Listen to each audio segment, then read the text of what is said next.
माऊ जैन म्हणजे ना ऑफर्स आहे ना माफिया आहे माफिया. आणि जैन मिलचं आहे ना एक ब्रीद वाक्य नेहमी राहिलेलं आहे, महिलांचा मान, महिलांचा सन्मान आणि महिलांसाठी ना 12चे 12 महिने ऑफर असतात.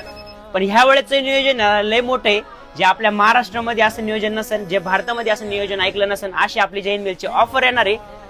आपल्या जैन मिलला आहे ना 3.5 लाख फॉलोअर व्हायला आहे ना खूप कमी टप्पा राहिलेला आहे. आपल्या जैन मिलला फॉलो करून ठेवा. जैन मिलला आहे ना फॉलो करा, शेअर करा. आणि जेव्हा 3.5 लाख फॉलोअर्स कंप्लीट होतील त्यावेळेस आहे ना हे नियोजन काय आहे मी तुम्हाला सांगणार आहे. तोपर्यंत आहे ना कमेंट करून हे नियोजन काय आहे तुम्ही सांगा. जर तुमच्या 5 कमेंट जर असेल आणि त्या 5 कमेंट करेक्ट निघतील की हे नियोजन असेल म्हणून, तर मी तुम्हाला ना त्या 5 दीदींना आहे ना असे सरप्राईज गिफ्ट देईल ना, असे तुम्हाला गिफ्ट भेटणार आहे. आणि तुमचे आहे ना किती पण मोठं स्वप्न असू द्या, ते स्वप्न आहे ना ह्या नियोजनांमध्ये ना कम्प्लीट होणार आहे. त्याच्यामुळे ना आपले जैन मिल आहे ना महिलांसाठी ना अशा ऑफर काढतात ना त्यांच्या कामाचे असतात. आपल्याकडे छपरी ऑफर काही नसतात. आपलं जे नियोजन असेल ते एकदम जबरदस्त असणार आहे. फक्त कमेंट करून सांगा काय नियोजन आहे आणि आपल्या जैन मिलला फॉलो करायला विसरू नका. 3.5 लाखचा टप्पा झाला पूर्ण की नियोजन बाहेर येणार आणि जबरदस्त नियोजन. त्याच्यामुळे तुमच्या ज्या पाहुणे असेल, जे मित्र असेल त्यांना ही रील शेअर करायला विसरू नका.